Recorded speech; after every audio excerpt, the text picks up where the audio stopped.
All right. Chapter 9. According to Professor Newcomb, for instance, the distance of the sun is about 380 times the distance of the moon, as determined by triangulation. But upon page 22, Popular Astronomy, Newcomb tells of another demonstration with striking different results as determined by triangulation. A split God. The God triangulation is not one undivided deity. The other method with striking different results is the method of Aristarchus. It cuts down the distance of the sun from 380 to 20 times the distance of the moon. When the observer upon this earth sees the moon half illumined, the angle of the moon between observer and sun is a right angle. A third line between observer and sun completes a triangle. According to Aristarchus, the tilt of the third line includes the angle of 86 degrees, making the sun-Earth line 20 times longer than the moon-Earth line. In principle, says Newcomb, the method is quite correct and very ingenious, but it cannot be applied in practice. He says that Aristarchus measured wrong, that the angle between the moon-Earth line and the Earth-Sun line is almost 90 degrees and not 86 degrees. And he says that the method cannot be applied because no one can determine this angle that he had said is of almost 90 degrees. He says something that is so incongruous with the inflations of astronomers that they'd sizzle if their hypnotized readers could read and think at the same time. Newcomb says that the method of Aristarchus cannot be applied because no astronomer can determine when the moon is half illumined. We have had some experience.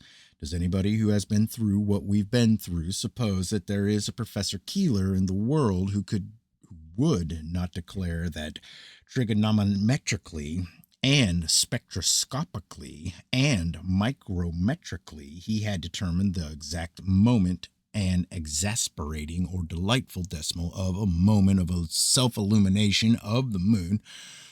Were not that, according to at least as good a mathematician as he, determination based upon the demonstration does show that the sun is only 20 times as far away as the moon. But suppose we agree that this simple thing cannot be done.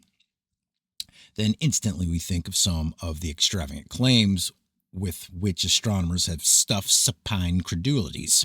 Crawling in their unsightly confusion that sickens for simplification is this offense to harmony. The astronomers can tell under which crusade or its decimated moment a shine left a star, but cannot tell when a shine reaches a line on the moon. Glory and triumph and selectness and inflation, or that we shall have renown as evangelists spreading the homely and wholesome doctrine of humility.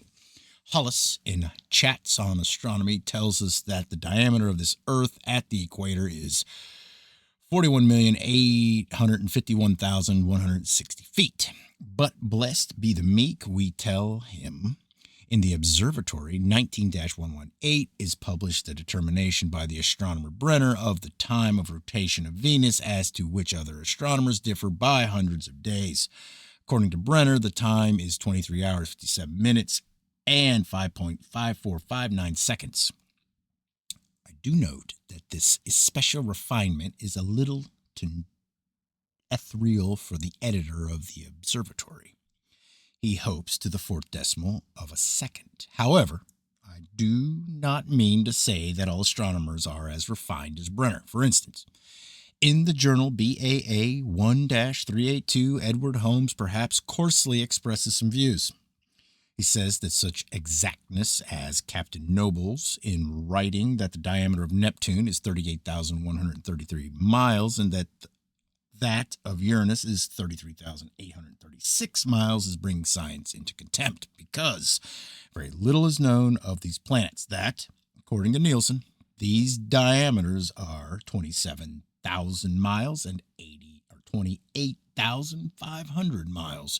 McPherson, in A Century's Progress in Science, quotes Professor Service that the average parallax of a star, which is an ordinary astronomic quantity, is about equal to the apparent distance between two pins placed 1 inch apart and viewed from a distance of 180 miles.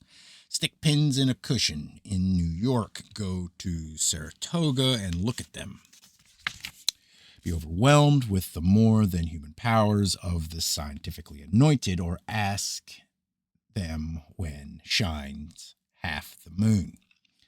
The moon's surface is irregular. I do not say that anybody with brains enough to know when he has half a shoe polish should know when the sun has half the moon shined. I do say that if this simple thing cannot be known, the crowings of astronomers as to enormously more difficult determinations are mere barnyard disturbances.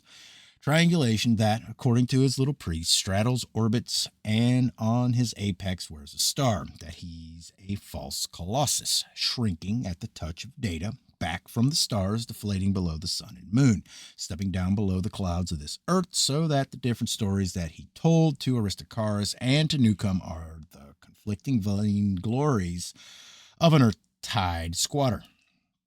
The blow that crumples a god.